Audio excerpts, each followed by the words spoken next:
Broken down and defeated, detergent, busy and confused, sleeping. You're dying while I wait you to get started. On the journey chosen, wasted, now it's selected. I was so bad, what happened? Fall out of the sky. Crush me in my smile. I was so bad, what happened? Fall out of the sky and crush me in my smile.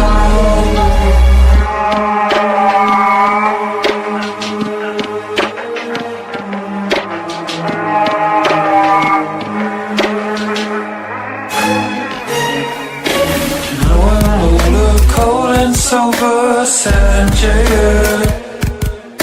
They're not coming, they're broken down and defeated.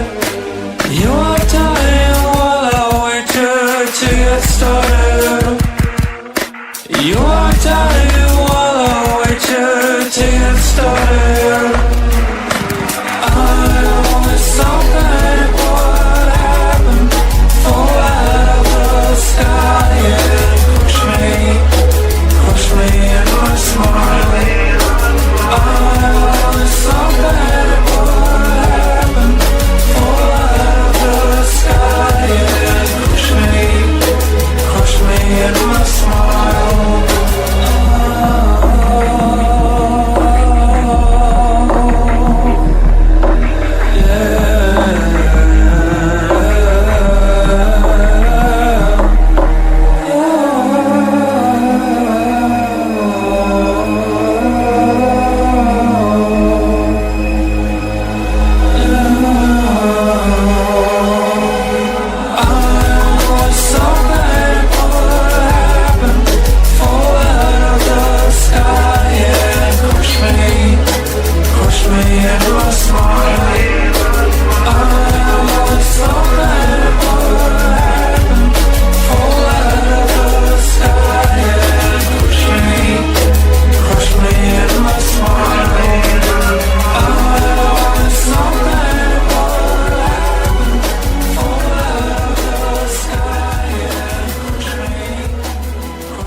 I'm a motherfucking unicorn, a one-of-one. Divide being the love and light, then light and one. My karma is interstellar, I live by truth. Fighting evil, my scars are living proof. Protecting you from the storms with all my might. Love me, I will treat you right. You ever cross me, it's the last thing you'll ever do. With my crown of thorns, I'll wreck you. I ain't playing, yo, Bryan hard, call me a saint. Too bad Chris, because Bigfoot knows my name. I'm a messenger of God, with loyalty I serve.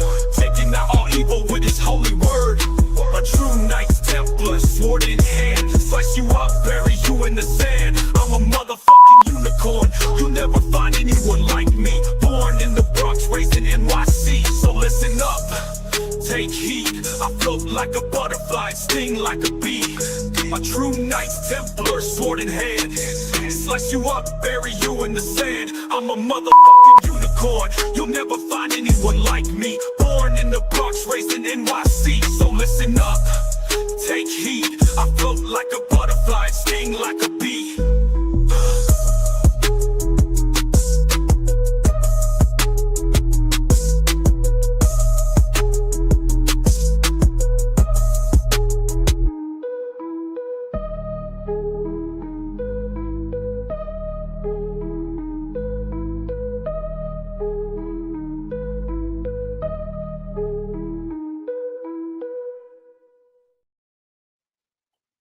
Hello and welcome back to Third Eye Live, twice in 1 week.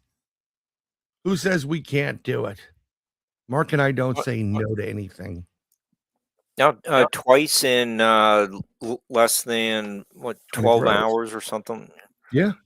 We had, unfortunately, our guest for the normal show, which is Wednesdays, 8 p.m. to 10 p.m. Eastern, Chrissy Newton, who we were looking forward to talk to, her aunt passed away, so she had to cancel. So I just came back from a conference, and Mark is doing what Mark does, and we just had a great chat. I talked a little bit about what I talked about at the conference, which was sightings, UFO sightings, and mutilations, an inconvenient truth. And I said prior, I'm like, this is some sensitive stuff in here, and it was so sensitive that Facebook gave me 2 strikes or a strike and pulled it down. They kicked people out. So it was not the people that was there. It was whoever the Facebook Nazis are censoring things and saying something about violence, but there was no violence there. I mean, it was, I was showing extraterrestrials,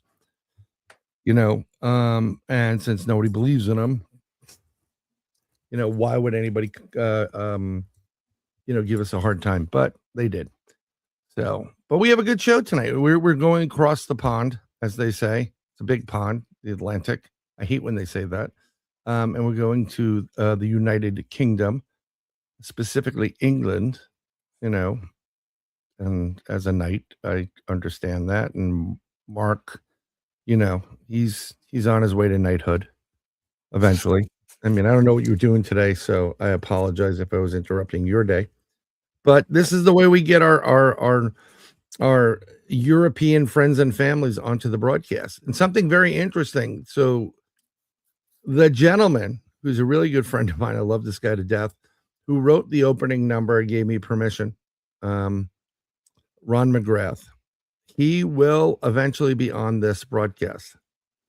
And then you'll actually see him, and he's kind of famous. Well, he's a great guy, and he's really famous now. He's the host of a specific show across the pond that people may know from Sky TV, and but he's also a musician, so I can't wait to get him on. He was supposed to be on this week, but unfortunately he's filming again, so we're gonna figure that out. But we're gonna get a gentleman named Andy McGrath on the broadcast. So, and but our guest today is Abbie Dent. And I met Abbie when I was on Alien 8 UK. Go subscribe to it. Andy Decodes, Nicole, David from down the rabbit hole. And I met Abbie on the show, and she's very charming and lovely and wonderful. We're all into the same crazy, stuff. But we'll have her come on in just 1 second. And it was just like, hey, you want to come on? Because I want to get each one of them individually on as well. I don't want to do it at a conducive time where, we're broadcasting 8 o'clock at night. And if it's 6 hours, that's really late for everybody. That's bloody late. But Mark will be practicing his income, his talking. Hey, Laura, welcome back to the broadcast. Yeah. Oh, I would definitely, we're going to talk having you on as well. Laura Pruitt's in our chat. She's been having some UFO experiences that are out of this world, but let us not waste time. We don't know what she has planned, and if she has work, we're going to bring to the stage our guest, Abbie. Welcome to Third Eye Live. I hope we didn't offend you with our music. And oh, good God, no, not at all. I like your opener. It's cool. It's great. I wrote the second one, and I wrote the end song called "You." And I sang them, and I wrote them and sang them, and then I was playing around with AI, and I like, oh, I can change my voicing, and so I'm not really big on the AI stuff, but it's just it helps. I don't have a drummer or in the band, and I use some AI for that. You can drag it in. It's really kind of cool stuff. Yeah, and Glenn.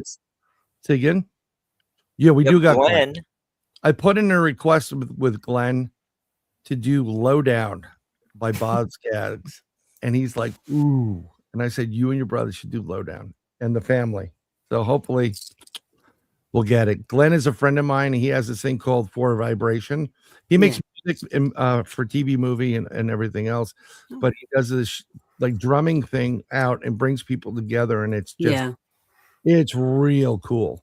And I wanted to get that going. And his cousins, you know, I'm again friends with, he's like, more music, less talking. And I'm like, I know that, but people don't know who Glenn is, so I got to bring him on. That was his first interview on the show like this. So, but welcome to the program, Abbie. It's great to see you again. Thank you. Yeah, it's great to see you. As I say, I met you on Andy's show on one of the Friday night broadcasts. Yes. A couple of weeks ago now. That was a good show. Yeah, that was fun. It's always, that was kind of like, I think we went in circles a little bit, but Andy's like, what do you want to talk about? And he knows, and I'm like, I will talk about anything and everything. Yeah. So if you want me to, I mean, I will talk about anything and everything, and I do. I think I do a pretty good job, and I'm not doing that for the pat on the back. I just you do very good. Try to make it as fun as possible. Hopefully, people enjoyed it. Yeah, people, you know, like there's a higher crust over in the UK. Who is that silly man? No, you know. Silly man with the gray beard. You should see some of the episodes we've put out when we've it's been yes, we can get you guys, you know. This is Brandy from Blondes and Booze, and I just noticed the time. You're back from work. But Abbie's from the UK, and she does her own investigation. We're going to be talking to her about haunted Devon. So but she's a great guest. But I'm trying to do these 3 o'clock shows, and you don't have to get up, you know, be up at 2 o'clock and 2 to 4 in the morning. So, yeah, appreciate that. So, yeah, it's just like, thank you very much, because I've done that. I mean, like I did a 6 hour interview, and I'm going to try to get him back on. My friend Johnny, who's you know in the UK. Yeah, he's friends with Robert Vanderbroek. Oh, wow. Who's an old school guy, you know, in the UFO community. And we had him on. And, you know, this was before video. So we're talking through Skype or whatever it is. And we're chatting. And we're going for like a good hour and a half, 2 hours prior to recording. And I'm like, maybe we should start recording this. So we recorded it. We did some experiments on there where he can project images onto film and photos, as well as on fruit and vegetables. They'll burn into it, which is really weird. And we do like 2.5 hours of them, right? Yeah. So it's over, and he's like, I've got to go to bed, you know, and it's in the Netherlands. I got to go to bed. Sounds like it's too. Watches, yeah. And so he goes, my friend Ron drops off, and so it's me and Johnny. And before we go, well, you know, hey, Johnny, thanks for bringing Robert on. And he's, oh, it's great. Did I tell you about the tentacles? And I'm like, what? Tentacles? No, you didn't tell me about the tentacles. So he sends me these images of tentacles. Wow. So the story goes, Robert gets an impression of extraterrestrials. They're telling him, meet me at this location, which is outside, like really early in the morning, like 2 in the morning. So Robert gets up and he's like, okay, he goes and he sees something, a little dot, and then it's getting bigger, and then it looks like a white egg. And it's kind of like, you know, vibrating, and then it hovers, and these 2 extraterrestrials come out of it, and they have tentacles. So it looks like a gray alien, and with tentacles coming out like an octopus. They're saying, you got to tell the world, we're you know, we know you're gifted. You need to tell the world about us and all we're telling you. And Robert's like, well, they don't believe me. They think I'm freaking crazy. You know, he goes, I don't have any proof. So they drop these tentacles off of their bodies, and he collects them. This is what he's telling me after Robert has gone to bed, like half an hour later, and he went to go get it tested in the British Museum and some other places, and they tested it. Like, did you finish testing? Yes, we did. We got results. It was, what are they? We're not allowed to give them to you. What? Yeah, they wouldn't give it to him. Well, surely if it's his results, he has a right. It's, you know, not when you're dealing with extraterrestrial tentacles. Yeah, this is true. Maybe Lovecraft was right after all. It was, yes, he could have been right. He could have been right. One of his friends, their family have been fishmongers for generations. So he goes, you know, you tip it, oi, what do you make of this? You know, and he shows it to her. He goes, the guy looks at it and goes, shows it to his dad, and it's like, what the hell? You know, and they're looking at it. They go, I've fished basically every ocean on this planet and picked up everything. I know everything that's in it. I've never seen anything like this. Yeah. Where the hell did you get this? And he didn't explain it to him because, you know, they know Johnny's into some stuff. Yeah, it's like, what do you say to that apart from try and pass the Worcestershire sauce? Yeah, seriously. Have a bit of calamari on the go. It's lovely with a little mint jelly and tentacles and mint jelly. Now there's a combination. Yeah, no. And vinegar. Oh yes, vinegar. Yes. Great. Let me tell you something. One of the best times when I spent over a year in the UK, and I was at different places, and went to someone's wedding, and they put me in a kilt. That was freaking fantastic. Traditional, by the way. I was going to say, did you go traditional or did I went 100% traditional. Go I for felt the tidy liberated. whities. Yes, the twig and berries were hanging out and saying hello to everybody, especially when you were dancing on top of the tables. But you know, nothing was like the guy at like 3 a.m. off of Knightbridge Road that sold fish and chips. He was out really late because I guess the colleges were there. Yeah. And my buddy Jerry, who came from, you know, he was Irish. He's like, these are best bloody fish and chips ever. And I'm like, okay, let's go.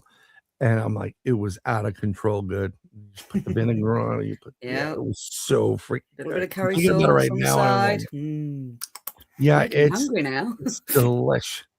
Oh, we've got some more people coming. Welcome to the broadcast. Smash the like button, comment, subscribe, share. It makes a great Valentine's Day gift, or as we like to say here, VD. Only joking. That's a different kind of Valentine's Day gift. It is. That's the kind of Valentine's gift you don't want. Yeah, you don't want that. If you're going to give that, you might as well give a subscription to penicillin. Yes. Which is really funny. Over in the UK, they can get things that we don't get here. So they get like their cough syrup has codeine in it. Like heavy duty. I remember going to the chemist, and then we're hanging out in the chemist, and because I was staying at a hostel right around Knightsbridge, private hostel, and actually the hostel I was staying in, the home right next to it was filmed for Paddington. Oh yeah. I'm like, holy crap, I know this place. And they're like, how do you know this? I'm like, I spent almost a year here. Yeah, use it as my home base. 1719 Edgerton Terrace. Yes. And around the corner from Harrods is a wonderful, well, it used to be, you can get a steak that was about maybe a quarter of an inch thick, which is really rare to get meat and you know, and it was like you get that and a little bit of a salad and some potato, and it was like 80 cents, 80 pence. Yeah. Pence. Wow. It was awesome. People used to line up there, and I don't know if you remember, Marco. No, people. Thank you very much. Love you for sharing it out. It's an awkward time we're doing this. We're normally 8 to 10, but so in the UK, when you go into these restaurants, they just sit you with other people. In the US, they don't do it. Like you'd see 10 tables and they're like spots open, and you'd be like, "Well, why can't we sit there?" I'm like, they would be like, "Well, those people are eating." But in the UK, they just put you at a table, and I'm sitting at a table, and I forgot their names, and I'm like, you know, ordered the food because I kept going there. It was inexpensive. It was good food. Got it quick, and it was walkable, and it was fine. I went to another place called Wimpy's. Oh yes, I don't even think Wimpy's a thing anymore. I think they went. Thank God, because that burger I got was made from horse meat, and I was about it. You actually got meat. You were lucky. Well, and I'm like, what the fuck is this? And they were like, oh yeah, they sell horse meat. I'm like, oh my God. Yeah, no thanks. It was just terrible. No. But so there I'm sitting at the table, because I'm a solo, and there were it was a round table, so there was 3. Yeah. So there was a party of 3, me and these 2 other guys. And I'm sitting there and I'm looking, and I'm like, I know these guys. where the fuck do I know these guys? And then it hit me. It was the guys from Air Supply. Oh. They were there. And I'm like, okay, I'm all out of love. Yeah, no problem. I'm all out of peas. I can't walk. Whatever it is. And then when I went, we were in Liverpool before heading over to Ireland for that was one drunk 4 days. Like, I know I was there. I know I did some fun stuff. You just can't remember it. Mystery me. It was more than mystery me, Brandy. I'm like, you know what? I'll do like deer, venison, whatever. I'd love to try elk. Buffalo is great, but horse, not happening. No. I mean, that's a last step right there. Just before, like cannibalism, and I'm not going that direction either. But we were in a pub and we're hanging out, and I'm hanging out with all the guys from The Alarm, and I love The Alarm. Mike Peters, and oh my God, I'm like, I fucking love you guys. And they were so nice. And they're all in the pub, and I'm like, are you guys playing? They're like, no, we're just hanging out. I think they were making the one of the last Spirit of 76, where they're working on that. So that was, that's a while ago, but I love the UK. I need another bull terrier. English. You need to get back over here. Yeah. Yeah, I'd like to get over there, but your biometrics, and I don't like the politics that's taking place throughout Europe. Neither does anyone in the UK, so you're not alone there. I don't want to get us banned in the UK beforehand, but but Mark has been to the UK. But let's hear from Abbie first. We've been talking a little bit too much, Abbie, because a lot of people don't know. They may not know you because you are on the other side of the big river that separates us. I don't know who the hell that was. Probably my daughter's boyfriend. But can you tell everybody about yourself and, give a bio, and then we'll get into some stuff. Yeah, sure. I mean, sorry, clear my throat.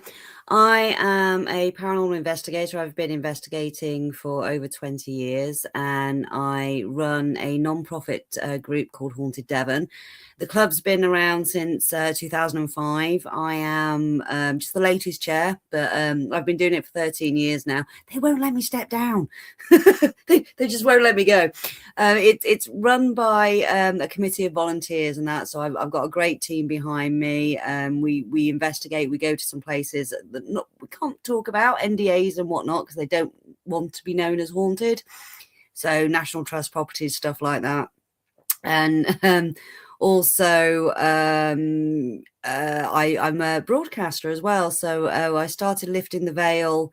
Took it over back in 2012 and on Soundart Radio. And I took a couple of years out. I went and worked for the dark side for a bit for the BBC. And I've come back last year with Lifting the Veil, starting the podcasting, working with Andy and meeting all you lovely people. It's just been great. It's been lovely to meet the community. Yeah, Andy's the culprit. He's good at bringing people together. He is good at bringing people together. Yeah, you know what? Last summer I was at Gettysburg, and I'm there, and you're not. I'm not. It's not registering because I know he's in the UK. Yeah, and I didn't know that Nicole and him were doing whatever they were doing, and there he is. He's like, "What's up?" And I was like, "Holy shit, what are you doing here?" And he came over, and it was great. And I'm like, "Well, did you bring Tommy?" And he laughed. Right? I always bust Tommy's chops. It's got to be done. Yeah, we're gonna Lifting the Veil is the podcast, and Abbie, can you throw a link to the podcast? Yes, I'm on Mixcloud at the minute because I've been on radio for 12 years. So I'm actually gonna like come into the podcast world. Building her YouTube at this point, but YouTube, yeah. So you worked for the satanic BBC? No. I did a bit of freelance work for a few years for them, Radio Devon. So yeah. My buddy Andy Begg, he was with the BBC. Really tall. I met him because he was Camp America. So he came over, and we were. I mean, just some of my best friends on the planet were Camp America. We just had a blast. And one night we were all coming back, and we were drinking. I mean, we were just holy crap, pissed out of our minds. And I had a Bigfoot costume, no, a gorilla suit. Andy is 6'7". He played rugby. He's a big boy. Okay. Long blonde hair. And I'm walking, like slowly with the big, the gorilla costume. And he's like, yeah, that's a bloody monkey, and he's he goes, fuck this. And he starts running at me and my eyes went, and before I can say Andy, I was up in the air going backwards. Andy, he tackled my ass and I was like, I'm okay. I'm fine. I bet you felt that the next day. YouTube is the dark side. You would love to have those ladies on your show eventually. They're great. There's Definitely. Brandy, Krista. They added Natalie and Mary Lynn. All these ladies are spot on, researcher, investigators in the field. Love it. Ass, take names. Yeah. Awesome. They're wonderful. So you guys keep that women power going. Mark and I are doing pretty good with the women power because we have a lot more women on our show than men.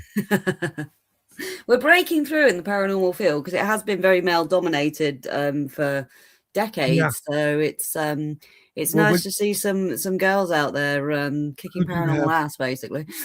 You have that guy most haunted, Derek, right? Derek. Oh. Mary, always dramatic. Mary, everything was Mary. Are you going to finish the sentence of Mary? No. I'm not going to bother. He was just drama, and Brandy does agree with you. He does much drama. He's no longer correct.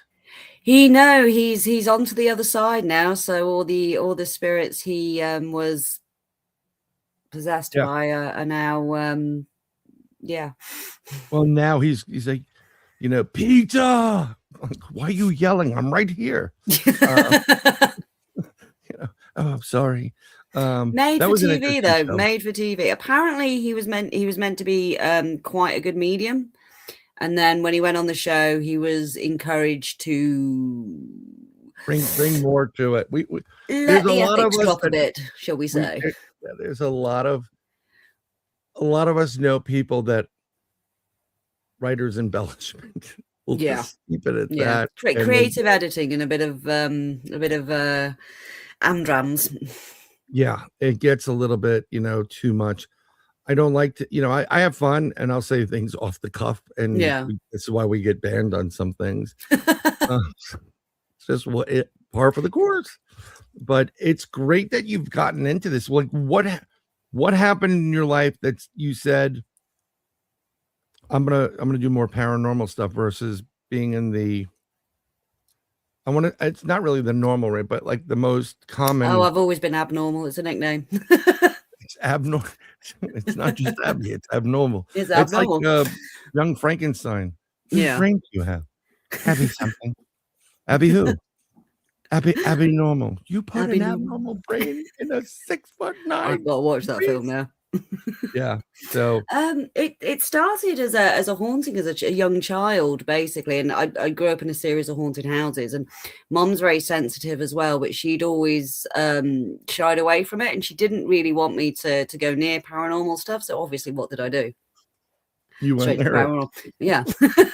But we lived in this house in West Brom called Swan Lane. It's no longer there anymore. I believe it's been demolished and it's now an industrial estate.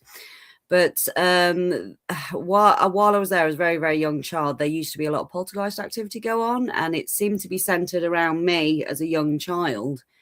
Light bulbs would unscrew, the TV would change channels. Now we're going back to the early 80s where the kid was the TV remote. So how that happened, because I wasn't walking up and turning them over. Yeah, smacking them in the back. Hold the aerial. There, that's it. Hold the aerial. So yeah, it kind of like started from there, really. And there were some really strange events there. I mean, from what my mom's told me, I kind of like got most of the stories because I can only remember bits of it because I was very, very young. Right. But there was one incident where my nan was staying over my house and I was upstairs in my room. And I used to call her Nanny Bed because she had a bed in my room and she used to sleep in the bed. So I called her Nanny Bed. So that was her name.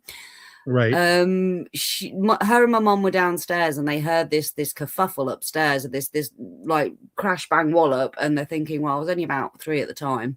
you know, what the fuck is she doing? You know, so they've gone upstairs. What's she doing? Rave. Are you having a rave? What's she doing? She's gone upstairs. I'm fast asleep in my bed, but my bed is no longer next to the wall. It's in the middle of the room, and the chest of drawers and other furniture has moved around me. Lovely. So, you know, normal Friday night. So yeah, that's kind of like how it started. You're hovering above me. bed. Didn't quite do that. Yeah. Yeah. I think I would have given my nan a heart attack if I did that. But I used to say things like, you know, because I used to call the spirit Letsy because I couldn't see her, but I could hear her. Right. So I used to like say to my mum, I can't sleep. She's talking to me. So my mum used to have to come into my room and say, like, you know, I'll leave the baby alone. She's trying to sleep and all the rest of it. So It was an interesting house. So, and I've gone on to have experiences through my life, and that kind of like just gave me the bug, really, of just trying to find out why, what, where, who, what's going on. And it gets more and more like you open the Pandora's box and it just gets bigger and bigger and bigger. And then there's so many different rabbit holes that you're traversing. Oh, gosh. It real, you know, if you don't stop every once in a while and check yourselves, you really can start getting lost into stuff.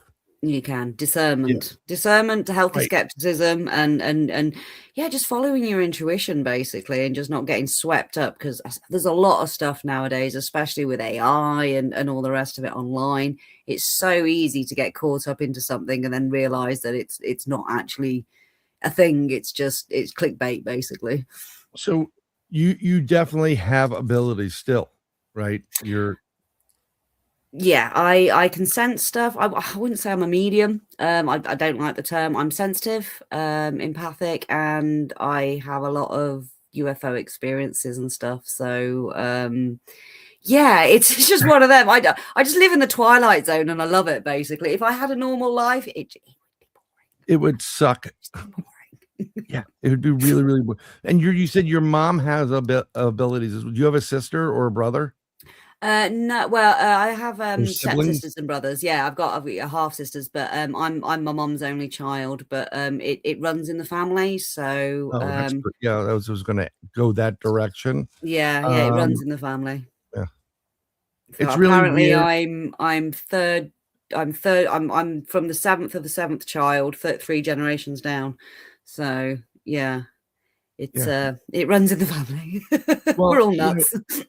I think most people realize that the empath is in almost everybody. There's an empathic, ability that becomes something called you get the stomach. Your stomach hurts when something's going wrong. So that becomes a physical type of thing, and that's another part of the ability. Being an empath, the bigger you are, and must be a super empath, because when you walk down the street, it's like literally walking into spiderweb after spiderweb, and some of it's like, oh my god, this woman's having a great day. Oh, this guy's blah blah blah died. You just pick up on all that vibe. And but it's like when you need a bit of downtime to yourself, because otherwise it's just living in emotional soup.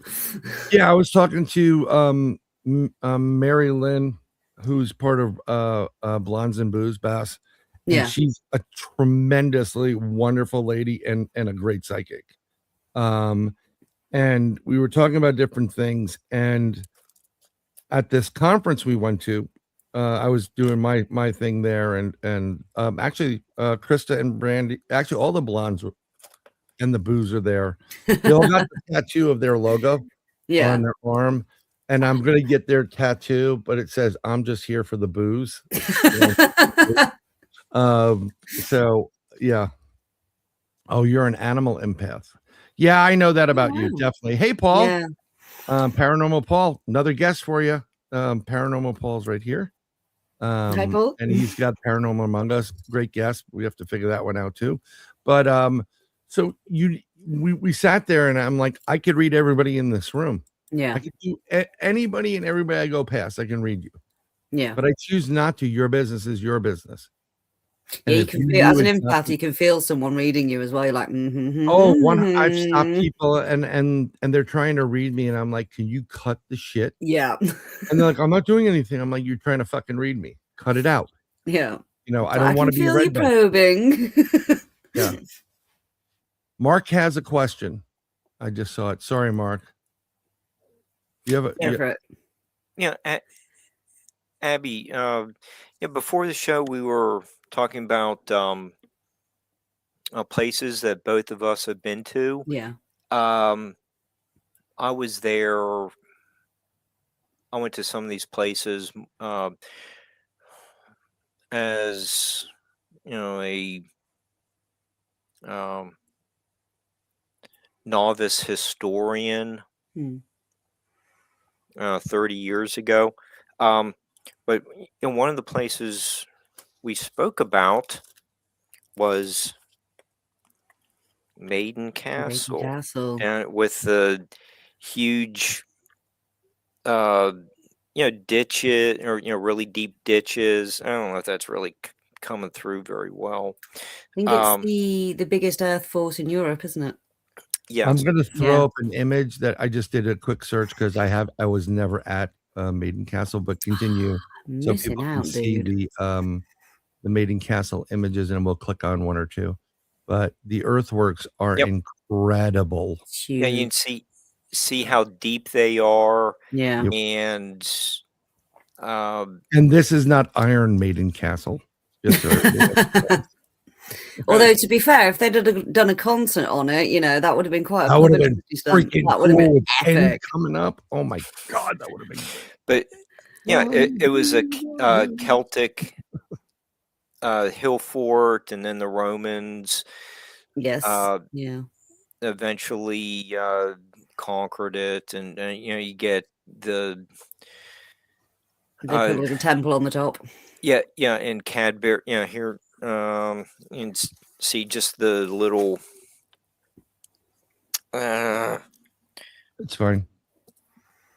We're just digitize those eventually, Mark. Yeah. Foundations. Yes, that's all the left of the temple, isn't it? It's just that square. Yeah. But not too far away is the Cadbury Castle, where King Arthur supposedly had his Camelot, and there's a little bit of evidence that somewhere around the 5th, 6th century AD, that it was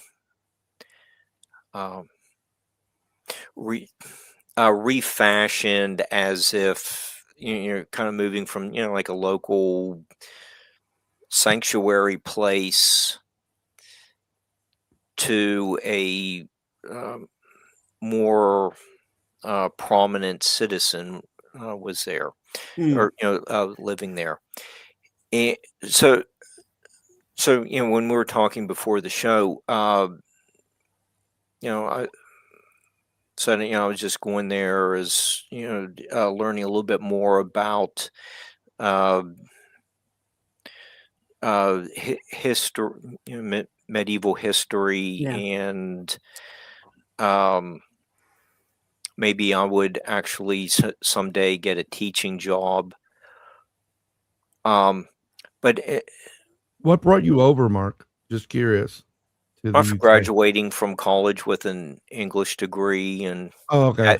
Abbie and I spoke about when I went to Thomas Hardy's grave in the area, not Dorchester. too far. And so I just made a lot of those stops at King Arthur locations, and Tintagel. Tennyson wrote a little bit about that location. Tennyson, one of my favorites. Keep going. Mm-hmm. So anyhow, so I'm there for the historical and literary aspects of these locations, but you said you were there more for the paranormal aspects of these places. So what did you discover? I've done some archaeology and all the rest of it, and I've taken part in local Roman digs around the area in Devon and Cornwall. So I love history, I love archaeology. So I'm right with you on the hunting for history. We weren't there for anything paranormal per se. We were actually staying with the family. We had the caravans, and you can just stay on the flanks of Maiden Castle. So you know where you've got the two ditches there that run round. Mm-hmm. The CL site was just literally off the slopes of that. So we were camping on the flanks of Maiden Castle. And my mom's seen a lot of stuff there. She's seen a lot of orbs of light, blue, orange, that are just floating just above the field. I've seen that as well. And also one Easter, it was back in 2014. And we gone up with some friends, their grandchildren and all the rest of it. And we were outside my caravan at the time, and we had the fire pit going.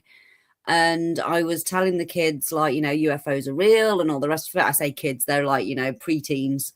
And they're like, oh no, UFOs are not real, UFOs are not real. So I'm sitting there, and I didn't realize it was a CE5 at the time, but I'm sitting there and I'm meditating, and I'm just saying, like, you know, I just want to show them, you know, this. I just want to show, you know, that this stuff is real. This stuff is out there, and open their minds. And we had 3 UFO balls of light fly over within 10 minutes of each other, really fast moving. And I was lucky enough, I was able to capture it on camera. And, like, you know, my partner at the time saw it. He knew that, you know, this is the sort of thing I was into anyway. Jake and Joey saw it. My mom saw it. And, you know, we were all just like looking up at these 3 balls of light UFOs that were just like flying over us. And then Joey at the end, he goes like, yeah, UFOs are real. That was great. And I didn't mean to interrupt you, Mark. That, like, you know, I didn't know it was going to turn into a CE5. And I'm like, those are great moments. I didn't even know do you know what? Till last year, I didn't even know it was a thing. I just thought it was something that people. Everybody does. Yeah.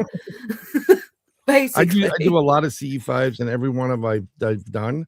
Yeah. I brought craft in. Yeah. And what I loved, I took my daughter to the last one I did, and she was blown away. She was telling her mom, like, no, Mom, you know, like, these craft came in, and it was the coolest thing, and Dad brought it, you know. Yeah. So for a split second, she didn't hate me. Oh, she's at that awkward age. Well, all the time they're at that age. Right now, she's about 14. No, yeah. Something like that. But it was great. When you bring in craft, and even as a person that, hey, Michelle. Hi. You know, I research and investigate it, and I say this all the time. When I show my videos, there's a lot of cursing, because that's a true reaction. Yes. I'm not doing it. I'm like, holy shit. Yeah. Because we're just in as much in awe as the person that's not expecting it. Yeah. Because you're not expecting them to show up, because you don't have expectations, do you? You put the invite out there, you put the frequency out there and that field, but you're not expecting them to come on command, because that's not what it's about. It's just like, if you come, that's great. Thank you very much. But you also have to take it seriously. And those craft, that when we did it the last time, she's like, I really wish they would have come closer. And I said, well, if we didn't have that obnoxious woman that was there, who everybody wanted to kill at the end of it, they would have come in closer. But they take it seriously. This is not a joke. No, it's not. No. Yeah. So it gets crazy. Sorry, Mark. Continue, please. I don't mean to interrupt your conversation. Oh, but obviously you can see from the photos, I was there in the afternoon. I did not see any glowing spheres or UFOs. Did you see yours in the middle of the day, after dusk? It was literally going from day to night, so it was starting to go dark, and the first 2 were in the daylight. The last one is when it had gotten dark. So we were outside, we were having a barbecue, we were having a fire, obviously contained in a fire pit. And yeah, we were just like outside with the kids, just taking in nature. And the topic just turned to UFOs, and they're like, oh, they're not real. And, not this stuff doesn't exist and all the rest of it. And, when it's just like with kids, you just want to show them that magic of the universe, don't you? And just like, no, don't close your mind off to these things. Please don't box yourself in.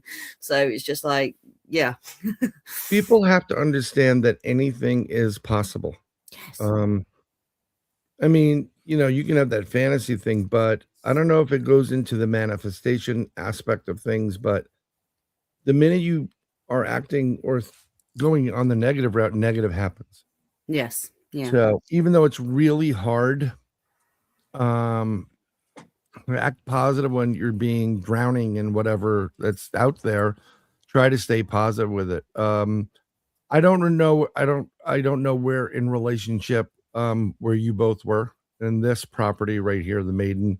But I remember when I was over, I've been dying. I did it when I was 18 and I came over, and my cousin was there, so she was at some university, but I was using it as a base and going to the other friends and whatever. And we went on a trip. This is how long ago it was. I could smoke on the bus or the coach going. Wow. Yeah, that's how long ago it was. So we went to Avon, Salisbury, Bath, and whatever. And of course, we get out of the pub the night before, and there's all this white stuff, and I'm like, "Is there a fire?" Someone goes, "No, that's fog." And I'm like, holy shit! It was super duper thick. Yeah. And super. Oh my God. And of course I'm going to go see, Stonehenge and all these things that I've been, dying to see growing up, which wasn't a bad thing, because when we got to Stonehenge, there was only this little rope that stops you from going to the stones. Yeah. And unless it's on the solstice, then you can go right up to them. Well, this wasn't the solstice at all. What was good is I said, F it, I'm going. Yeah. And I stepped over that, and there was no security there that I was aware of. And I went up, and there was a really weird feeling touching the rocks. I don't know if it's more psychosomatic than it's actually from the rocks. So, but there is a weird vibe about the whole place. And then my cousin does emit ions. It does. And I was like, I'm by the rocks. She's like, where? I'm like, look over in the center. And it was like, hi, get over here. So I went back. Camouflaged by the fog. Oi, look at that. Hey, Andy. Andy's here. Get up and dance, or to smack him one. Only joking. Welcome, Andy.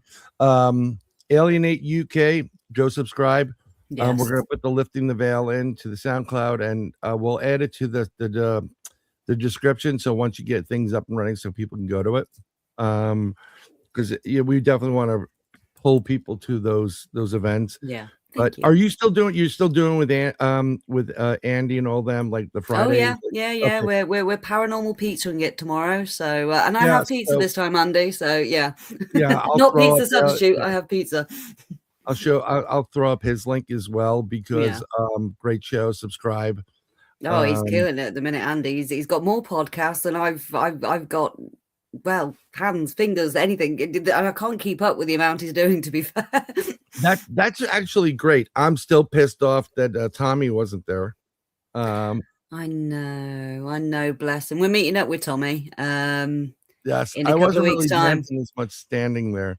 I still wanted Tommy to show up and whatever, and he's got his own thing.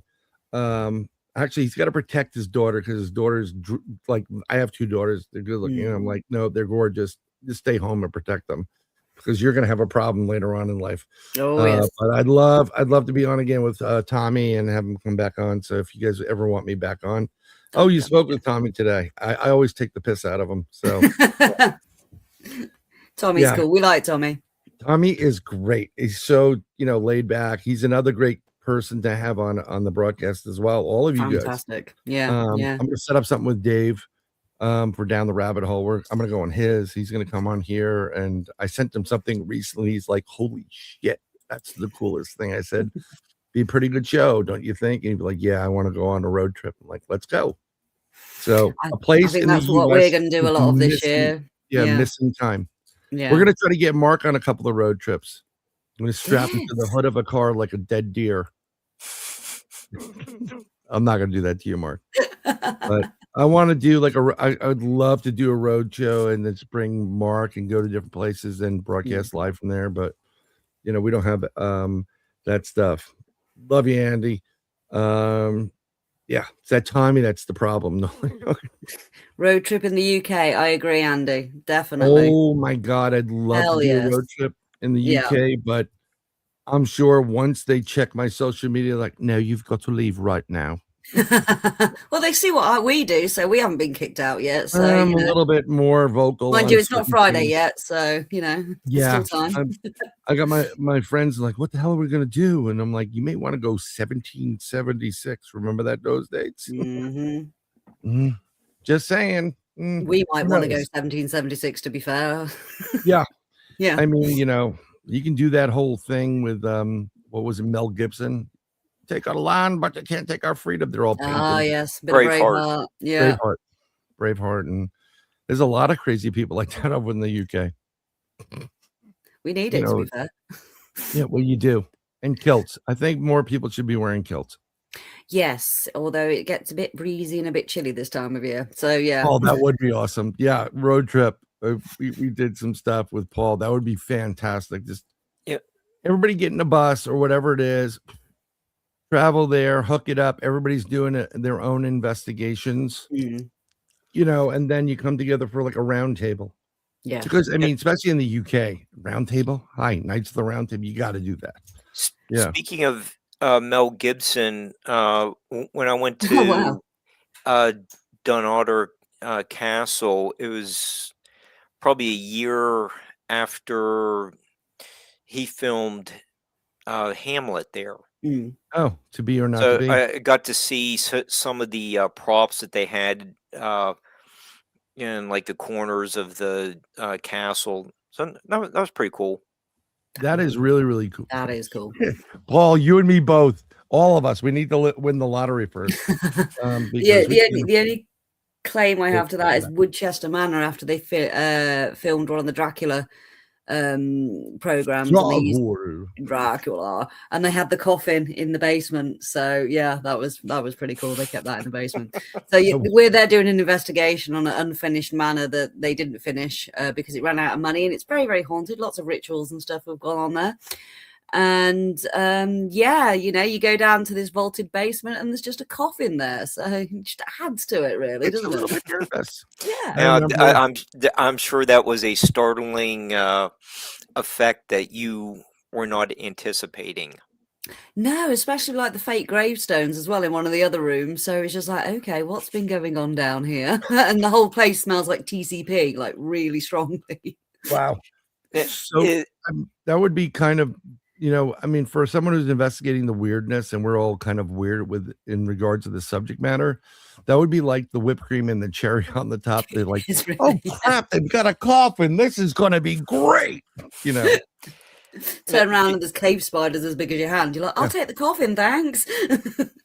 and Abbie, there, you know, of course, the Tower of London gets all kinds of publicity for, you know, everything associated with, you know, the royalty, but you know, you get some of the ghosts as well. The Beefeaters do talk about you know, some of the people executed at the tower. I don't know if the little princes are they're seen playing on the ramparts.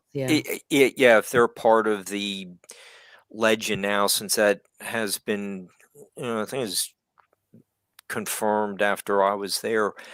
But have you investigated the tower, or is there new information I'd down. love to investigate the tower. I don't know if you actually can, and if you do, you probably need a lot of bloody money to do it, because I think it's Crown property, and yeah, they house the Crown jewels there, so a bit of a security risk, unless you're Johnny English, so you know, but no, I mean the last time I went to the tower, I was about 27, so it was a while ago now. And you As a tourist, it's very as a touristy. Yeah, you no, get no. the I was just tours. saying. You said the last time you went to the tower. I was gonna say as a tourist, not as Yeah. a No, not as an prisoner. investigator. No. But it's definitely got that feel to the place, especially in certain areas, obviously, because so much history has gone down there, and you've also had so much death there, and a lot of torture and things like that going on at the tower. But yeah, it's a very, very strange place. But I think what things they do get there is where the animals used to be. So they get a lot of where they had the zoo and the Barbie lions and stuff like that. They get a lot of things there. So related to the animals. Also as well, you know, Traitor's Gate and things like that. They have things. Oh yeah, I could afford to stand outside. Yeah, about me too, to be fair. But Yeah. you go into certain areas and you can just feel this heavy presence of just the weight of history, basically. Well, the last time I was there, I was 18, and I was there at night after starting like 3/4 away of a pub crawl. Yeah. Oh, and there was a heaviness, all right, and I lost about 20 pounds, and I thrown up in front of the tower. Blowing my guts up. Spirits of a different kind. The different type of spirits got a hold of me, but I was a real pro at that, because after that I just cleaned up with a little bit of water and we kept going. And they were like, "You sure?" And I'm like, "Yeah." One guy's like, "You're bloody champ." You know? Like, keep going. You got to be able to drink a Brit under the table. Oh my God, yeah. We got in trouble. We were in a pub and I met my friend from Scotland, who, when he worked at the summer camp, no one realized that he was a genetic doctor, bioengineer. Oh yeah. And he was studying cancer cells. And we were sitting there, and he had a big, thick Scottish brogue, real big, and kind of got it, but it got better and better and better with every pint. And then he told me, you know, what we used to do is there's a little lip here on the pint, and if you go like this, he did it, and the pint goes and breaks in half. No way. Yeah, you can because it's an air bubble and it puts a crack down the middle, and we just kept doing that. There it is. Challenge accepted. Challenge accepted. Tomorrow, I don't drink anymore at this point. I don't. I'll have a little bit here and there. There you go. Paul will be the driver. That's fine. By the way, they drive on the wrong side of the road over there, Paul. Nah, we drive on the right side of the road. You guys that drive on the wrong side of the road. You did it in rebellion to us. You were like, no, we're not going to drive on this side. We're going to drive on this side. Rebel scum. Good on you. Good on you. Yes, but it's so much fun in the UK. Yeah, so much fun. But when I was in Bath, to the US. Oh, you got to come over. You should come over when if Andy doesn't have that commitment in the summer during the Gettysburg, it's the perfect time to come over. Hotter than the sun, though. Definitely. But it's a good time to come over. I'm stowawaying in Andy's luggage. I'll just like 2 lines down here. I'll go as a ventriloquist dummy. I don't care. I'm just I'll stow away. We're going to America. You have to pay an extra £50 for your bag. It's overweight. What the fuck? I have in my bag. Like, hey, Auntie, how are you? Abbie. But when we were there, I wasn't in paranormal mode. Yeah. I was just in awe of like, look, this is where I am, Bath, or whatever. And I heard the marching, and they were like Roman soldiers. Roman soldiers, yeah. And it was really brief because it's still like some of the fog was burning off. Yeah. It was very brief, but you distinctly heard marching, like as if you've ever seen any of those movies with the Roman soldiers and they're marching and they're boom, boom. It was just like that. Exactly like that. Wow. And you get a lot of that around Bath as well. It's in that they area, always heavily Roman area. So I'm like, did you just see? I could have sworn I just saw a Roman soldier, but there weren't many people on the tour. It was me, my cousin, and like 2 other people. You know, I'm sure the guy was thrilled that we were going. Like, do you think that was a replay of something or an actual? Definitely, yeah, 100%. Yeah, I think there's a lot of stuff that takes place in the UK there's so much energy there. That Roman army was no joke. You know, they were conquerors, and there's a lot of energy involved in that production. So I think they definitely imprint that on the scene. And then you got some other stuff that is just off the chart, like weird stuff, depending on where you go to.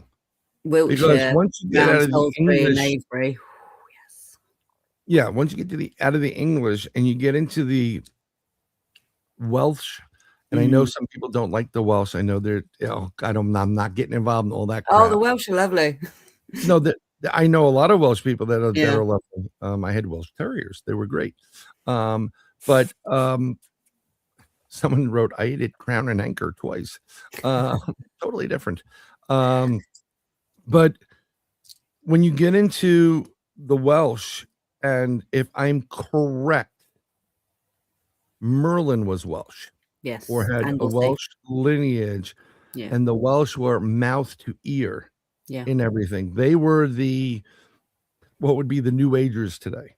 And they were the ones. That's why Merlin was a wizard, because he harnessed the elements to produce these things, and he was basically a remote viewer before there was something called remote viewing, and doing what he was doing. So when you get into that side of it, it gets even more spectacular. Yeah. So they've got their claim to Arthur in Wales as well. So they do. It's an Arthur off between Cornwall and Wales, to be fair. which is, where was he born? Where was Camelot? Well, people are going to fight over everything. When it gets to this, the money and whatever. And I talked to Andy about it. That's Andy McGrath. He's on Weird Britain in the UK. Friend of mine, great guy. He's coming on. And some of the places that they go to, it's, and he's gotten himself into it. It's kind of cute and fun and funny. And I'm like, dude, you're going to get killed one day. He goes, probably. But, they go to the original Robin Hood grave.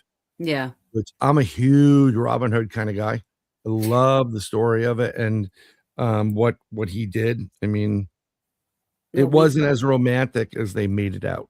No, we've got an urban legend down in Torquay, actually, that he was killed just off our seafront, pulling up to what would have been what is Tor Abbey now, but it would have been a monastery back then, before the dissolution of the monasteries. But apparently he was shot down here. Whether that's true or not, I don't know, or if it's Torquay's just trying to claim it. I mean, I know we had Aleister Crowley, so he fell in love with the occult in Torquay when he was a young age of 16. So they don't like to talk about that around here, though. They don't like promote Agatha Christie, not Aleister Crowley. I think what's his name? Jimmy Page bought his house. Crowley's house at one point, the one where he was doing a lot of that stuff. A former Freemason himself, Crowley. And we used to discuss it on the esoteric side of stuff with Freemasonry. Actually, I have I think I can share the video of your investigation of a Masonic lodge, and if you want to set it up in a second. But that was a weird night. I was speaking to you about it on Andy's show, wasn't I? After that was. I've been investigating for over 20 years now, and you get some locations that are just off the charts when it comes to activity. I mean, just on another level. That was one of them. And I'd love to go back, but they are selling the place. So I don't know if we are going to be able to get back in before it's sold. They're selling a lot of the lodges in Plymouth, and they're just going to amalgamate it and build one lodge. I think it's costing them too much money to keep all these individual lodges open. It gets expensive. It gets very expensive because there's each individual cost, and membership has declined primarily. It's treated differently in the UK than it is in the US.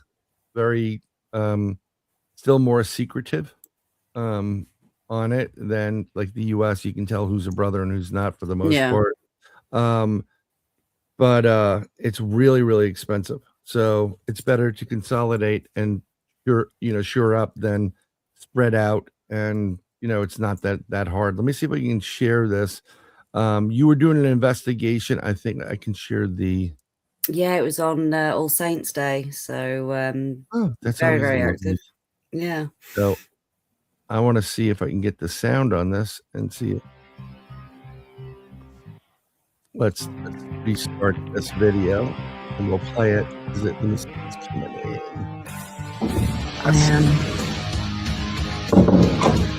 Let's start it up back. In the Sonic Lodge and in the crypt. We're going to do it again only because it'll be easier for everybody to hear. Yeah. Yep. And I think it's playing.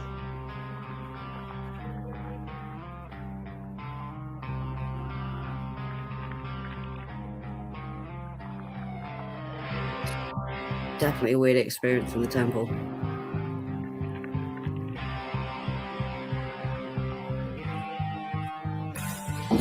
I am in the Sonic Lodge and in the crypts by myself. Apparently, most men are actually afraid to come into this area.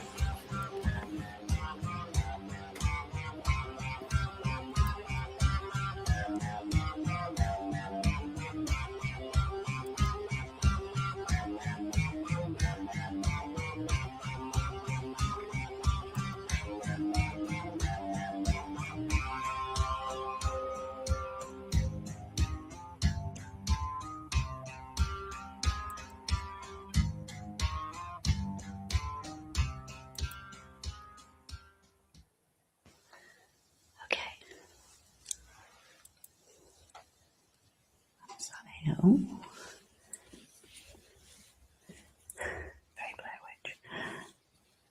Sorry, by myself.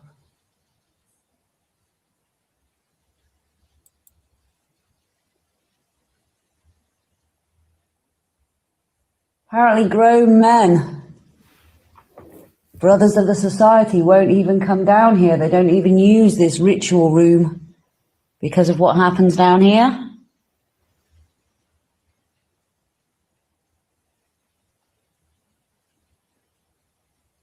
I heard that. That was over there.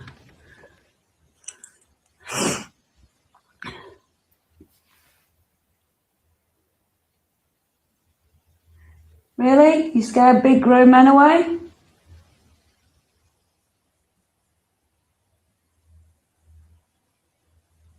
But there's a woman sat in one of your most sacred areas.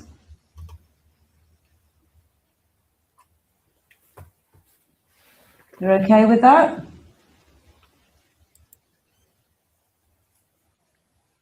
I am the head of my society.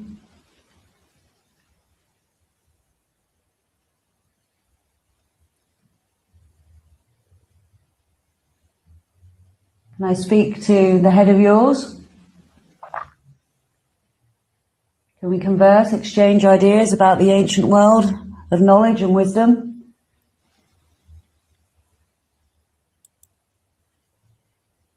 I too study the mystery schools.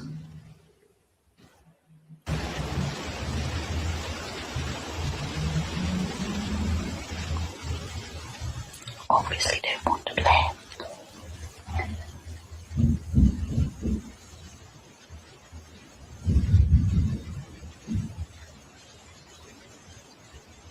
The hell was that? Someone's going bang, bang, bang, bang. And it was loud. That's not upstairs, that's down here.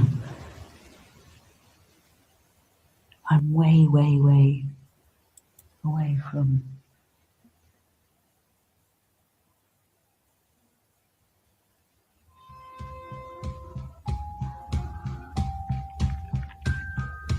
That was you making that banging noise, thank you.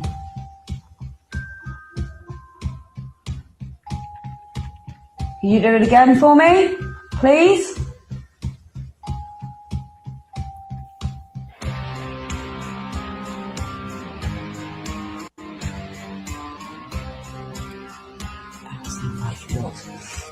Literally coming from the crypt.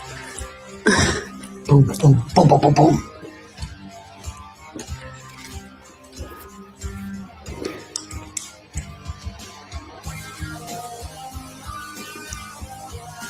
Oh, cobwebs, bloody no. Not actual cobwebs, staticky feeling. Making me itch thinking of that.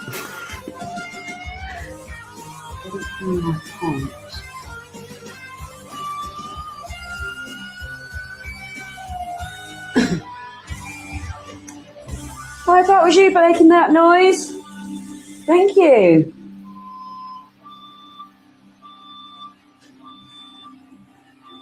That's the boiler. Okay. Interesting.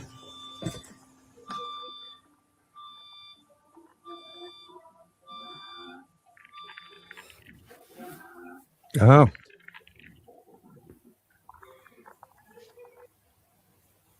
That's great. It was a privilege to investigate. And I'll tell you what, the weird stuff we got in there. I was telling you a little bit about it when I separated the team into male and female to see which would get more activity. Obviously, you know, being a Masonic lodge, it's a brotherhood.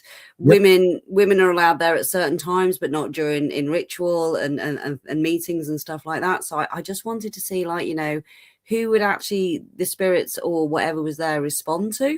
Driving to, yeah. Yeah. So I split the team up, male and female.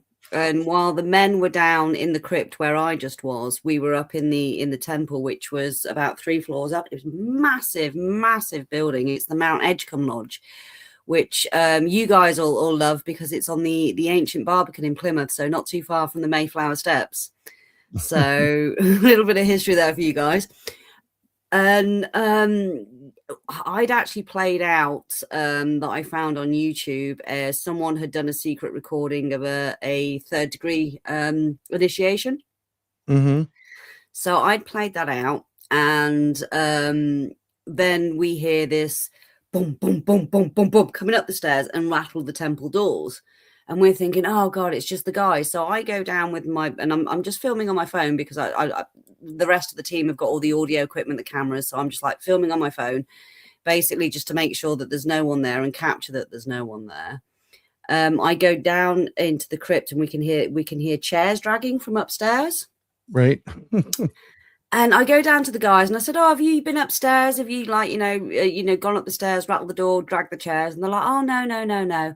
I'm like, okay, we've just heard that. How long have you been down here? Has anybody just gone up to get a bit of equipment? Or because you've got to make sure you know where all your team members are, especially when you get occurrences like that. And they hadn't moved anything. I walk back through the maze of the basement to get back up to the ground floor, which is basically the bar and the function room, toilets and ancillary rooms like that. And I hear this. Something's dragging a chair right above my head. So I run up the stairs, obviously thinking there's going to be someone up there, and there's not. There's nobody there. But apparently this is activity they get very often, and they've actually called the police before, thinking that someone's actually broken into the lodge of a night, and it's not. It's been whatever this activity has been. But what that was in the crypt, I don't know, but I know they don't use that room down there. They don't use the rooms. The taps turn on and off, and the bathroom was flooded when we got there. We had to turn the taps off. Right. All the water was flooded on the floor, and it hadn't been opened since the Tuesday. And that's when my tech manager, Mary, who has got the connection to the lodge, got the keys. So no one had been in there since then. That tap had either come on between the Tuesday and the Saturday when we were there. So it was just a weird place. Well, and the EMF upstairs in the temple, I said around the Masonic Square, the pavement, that was just strange because it was just at head height and it was just literally around that area, and the research that I did was congruent with the squaring the lodge. So I thought that amount of ritual, that amount of intent going on since the place was built in the 40s has left like that EMF imprint. Yeah, lodges. As I'm sorry, Mark. Go ahead. I'll get into mine in a moment. You were going to say something. Okay. Kind of have a spin-off question that maybe both of you could answer, since you're in a spiritual center like a Masonic lodge. Is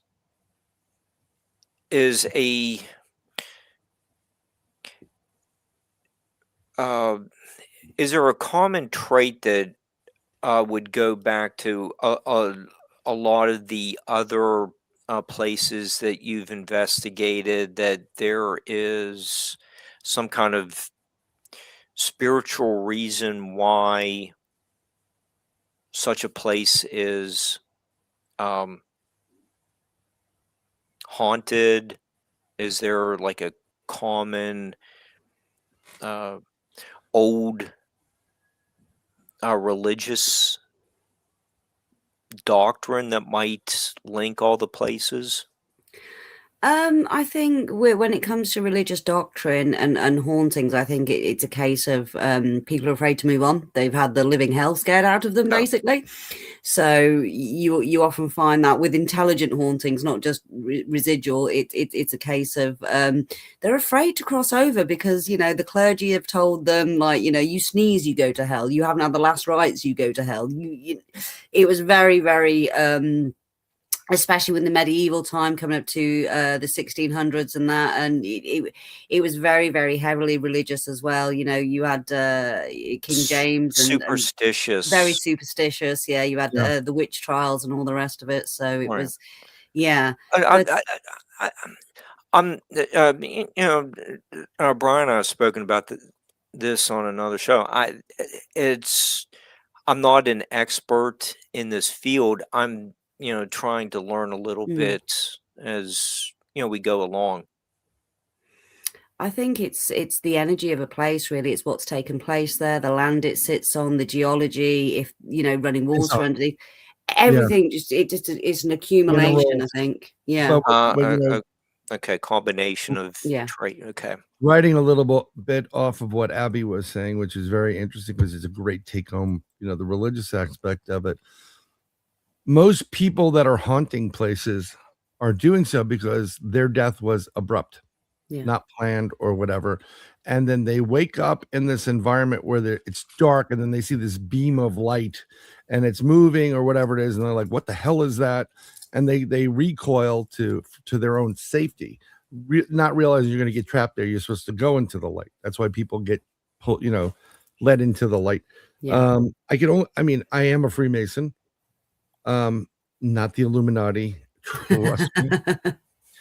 I can tell you, and I can't go into too many details, but the basement is a different type of end of Freemasonry. Yeah. So it's totally different than what was taking place up above. Yes. It's an extension of it. You go past a certain area. As soon as I saw the symbolism, the symbols. I know the symbols. I mean, and if you want to know anything about Freemasonry and you're a man, don't take it the wrong way, ladies. Just go to a local lodge, petition, and become one. I mean, that's it. No secrets there. You're going to find out how exciting it is voting on whether you want to have spaghetti dinner or. I was fascinated with the library. I mean, I was down there investigating for 10 minutes. The rest of the time, I was just like, there's the books are locked. People were expecting me to go out with massive bookshelves under my there's some really good information there. Yeah. Knowledge. And when you get in there, there's also in some states in the US, they do allow women to be Masons, but a lot of the majority of states do not recognize that. I don't know why it is, because we had the Book of Mary, and that was, technically it's one of the scrolls they found, and they purposely removed that because women were more property than anything else back in the day. Get rid of the sacred feminine, man. You have to have that balance. I understand that, but it's the unity. Yeah, I still think Stonehenge was mostly some guys going, "Oh God, she's killing me." It's like a guy's club, like she wants me to sweep the freaking plot 5 times, and she yells at me when I come in late from the mead, and whatever. No, I was only joking. But ancient rock and roll, baby. Yeah. So there is not one lodge that I've been in, whether it be there initially or from the beginning or placed there, that is not haunted to some degree. A lot of men gave their heart and soul to Freemasonry. They love it. Yeah. And that energy, I mean, they spent a lot of time there. Yeah. There's and we were very respectful of that as well. Yeah. And I'm a member of they were signaling you downstairs, and that's all I'm gonna say. Like, I was trying to push without being too disrespectful, if that makes sense. They wouldn't tell you when you were doing what you were doing upstairs. Yeah. That running up was to stop you. Yeah. You're not supposed to be there doing that. Yeah. I know you were there, and that no. I was sat in the Grand Maester's chair as well, so you can do that. My daughters sit in the chair. They play with the sword.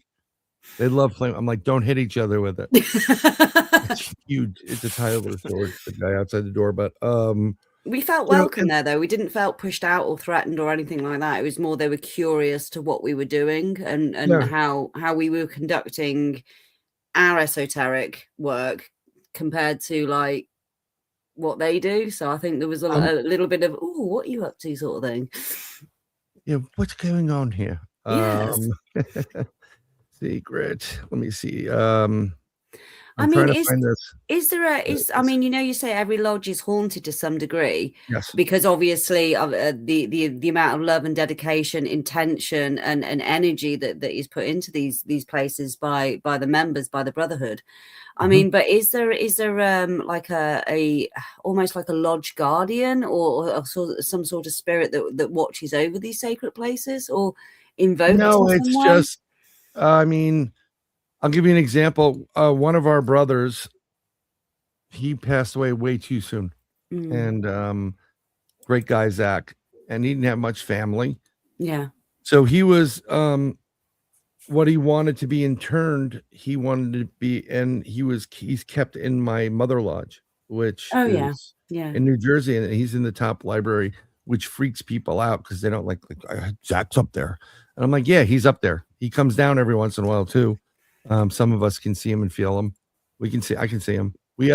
I've seen every time I've gone to lodge full body apparition, not of him, but there's another entity there. Full body apparitions. So Zach is there and he's more than happy to be there. Yeah. He wanted to be there. Some individuals are connected to the land or the property. It was something else prior to something else. Yeah, some people found comfort at the lodge versus their home. Yeah. Not everybody was a family member. Not everybody was married. There was a lot of more, the term bachelor, was used plenty. So this is where they would hang out. Yeah. We have a lot of brothers that, would they love to be married? Yeah, but they're not. It's like me, like I don't know when women are hitting on me or they would have to literally just hold me, grab me and just like, give me a kiss. And I'll be like, oh, okay. I got it now. I'm good at the other parts.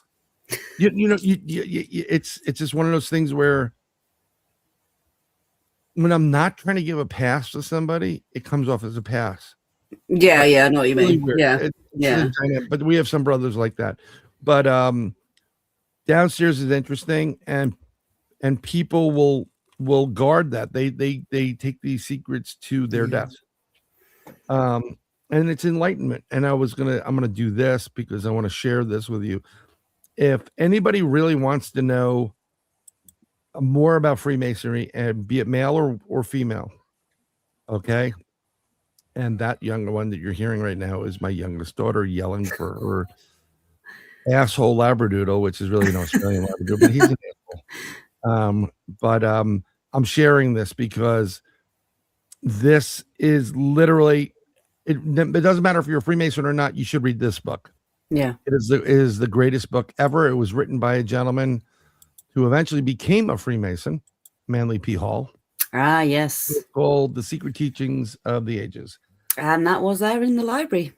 Oh, of course it is. It was It's going to be in the library. Yeah. Everything he wrote in this book, one, it can be used by everybody today and to your advantage. Two, it's so much knowledge. He wrote this prior to becoming a Freemason. Yeah. And just validated a lot of what he was writing. Yeah. One of the greatest books ever. And I'm going to let you know a secret. You can buy the nice, pretty, colorful one. But if you search for the book and you search .pdf, you're going to find a copy someplace. And then if you upload it to your Kindle, you can read it in your Kindle. Ah, brilliant. There you go. Secrets available to everybody. All-inclusive masonry. We like it.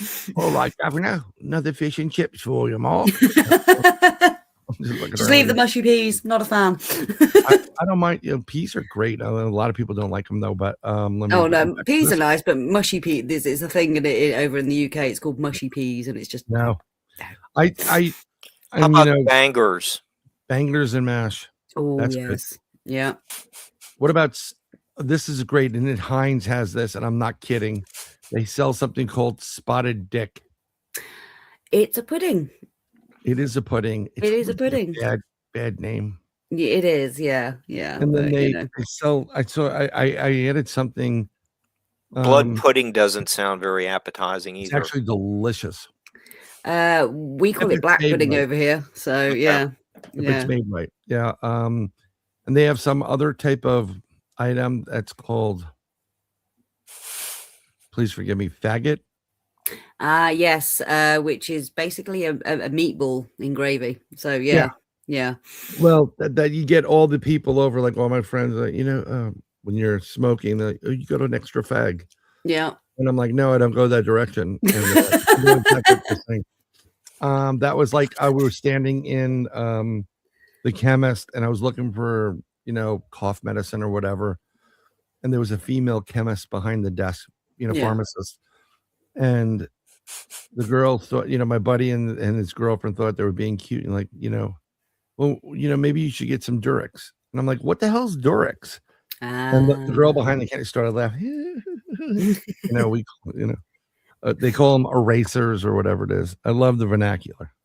But, or a Johnny, basically. That too.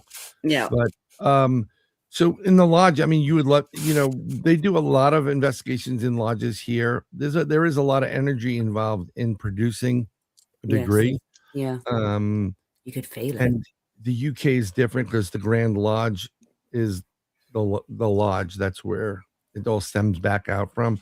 But what most people don't realize is that Freemasonry wasn't the end all be all the first. It was really there was another group prior to Freemasonry, and it really goes back to Knights Templar, and a select order of Knights Templar, and it goes from there. It goes into ancient Egypt, Hebrew, Samaria, and some other stuff.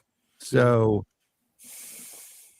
these are just little extensions over the years, and they've broken off into little appended bodies.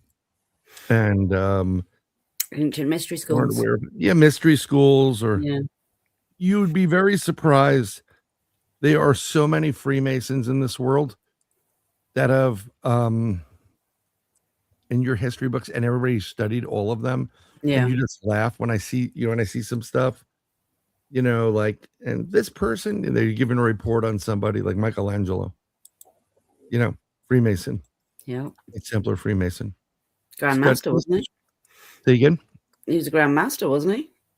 Yeah, I guess he, kind of, sort of in his way. Nostradamus. What's really fun is we have a lodge in New York that puts on a degree. It's the first degree. Yeah. And they do it in Latin. Oh, wow. So Proper old school. Real old school, and there's fire involved. Yeah. And water, all the elements are involved, and it's dark, and it's really freaking cool. That would be a It's the sight. same degree. It started over in Europe, and they brought the lodge, an extension of it to the U.S. in New York, by the Grand Lodge in 34th Street, 23rd Street. And when we went there, everybody always goes to visit this, and they do it. It's so dramatic, and it's like freaking awesome. It's kind of hard to describe. Like really cool. If we were at a concert in the old days, at the end of it, people would be holding up their lighters, whatever. Definitely. Yeah.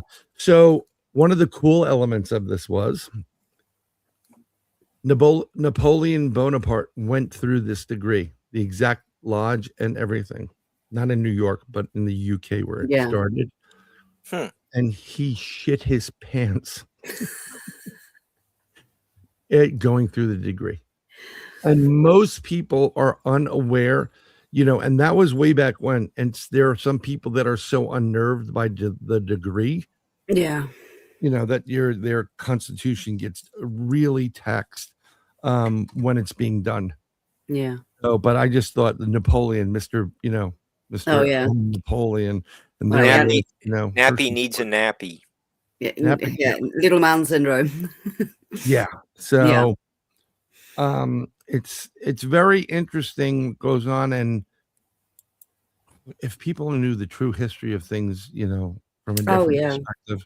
So know a lot more about the energy. I mean, I love the fact that you do what you do, and I love you break it up the men, women, because there is a vibe. I like taking people. Do you ever take people on these adventures and investigations that have don't believe in it? Oh yeah, we've got some skeptics, we've got some scientists in the club. We're a healthy mix of spiritual and science and skepticism, and they're the ones that end up scratching their heads more than we do. So when things happen, so even Graham, he's astrophysicist, previous chairperson of Haunted Devon. He's the chair before me, but he's still on the committee. And he thought we were in an actual fear cage, to be honest with you, in the temple because of the strange EMF. And it was because it wasn't on the walls, it wasn't on the floor, it wasn't on the ceiling. And I mean, the first thing he thought was maybe a hearing induction loop, because that can cause an EMF spike. Yeah. And it only we don't use K2s personally. I don't rate them as an EMF meter. I mean, at the end of the day, you're using an EMF meter to find EMF, not to speak to spirits, because a gnat's fart is going to set that thing off, at 20 paces. But it was just the K2s that the members are bought and using that literally just round, Solomon's Temple, the two pillars, the Masonic pavement, and the EMF inside this Masonic pavement was 0. The EMF outside this circle was completely 0. But as we kept bringing the EMFs off the floor, it went from nothing to really peaking around about male head height. Yeah. And just around that bit. And it was just, to me, it was intention, it's ritual, it's that energy that's been repeated over and over and over again throughout the decades of that has just stayed. And maybe we downstairs, because I always do an opener and close with it at Haunted Devon, it's always energy, and I push that energy clockwise, obviously, because it is a higher vibration, right? And it was like, did we set that off? Did we actually trigger that EMF upstairs? Because as above, so below, we did the exact same thing as part of our opener and close underneath. Did we actually click off that residual energy? That's an interesting concept, and I like the way that you're thinking with that, as above, so below. Yeah. Not necessarily. I just there's gonna be oh, this gets so weird, and I'm trying to do this without giving away without something. breaking rules. Without getting your bottom, without getting your bottom spanked. Yeah, no, it's more than just that. But it's horrific what they say, like what you you make an obligation to, and it's nothing satanic. No. It's to the grand architect of the universe, God. Yeah. And we should all remember our obligation because it's about humanity, charity, help, Yes. and Yeah. and some things are just not your business. If you want to know it, it's really, the door is right there. Go through the door. I'm not going to tell you everything. You have to, certain things have to be experienced, but I'll have to do this and go in disguise. So yeah, too pretty for that. But nobody's pretty, like with Mark and I would be like, you boys got pretty lips. No. Whoa. But here's something that's very interesting. If you go back to the original text for the Old Testament, yeah, you look at, they don't do it in the New Testament as much, but when regarding death, okay, there's certain things that have to be done within a certain time frame. Yeah. And when someone passes away, you're not allowed to touch this whole area, your head. And matter of fact, when you die, they put something over your body so only your head is exposed, and then they pray over you for a specific time period. And that's where it's my belief is the soul goes and releases to the third, and goes up. And if you do that, you trap some people here. Wow. Yeah. So the energy in your body, if you think about it, because where does the blood go? To your brain, your head. So that's where all the energy is going to be. And if everybody's saying the same thing in unison, it's almost like the Gregorian chanting, or what Mark does when he goes out and does satanic work. Only joking. Mark doesn't do that. Like the power of Mark compels you. Interestingly, after we did that, I played that right, and I didn't play it all the way through, obviously, because we got disturbed by the Phantom, whatever that was. They didn't want you doing it. Didn't want me to. We played a Masonic hymn, basically, which is, which was a lodge singing the Masonic hymn, and the atmosphere just calmed instantly. Yeah. It just, the temperature went up because it was freezing in that lodge, boiling downstairs in the bowels of the crypt, upstairs, absolutely brass freaking monkeys. So if you enter a lodge, it depends on it doesn't matter what the lodge is. The last time I was in a lodge was a couple months ago in Fort Myers, New York, because they had a paranormal conference at a lodge, which is a former Frito-Lay factory.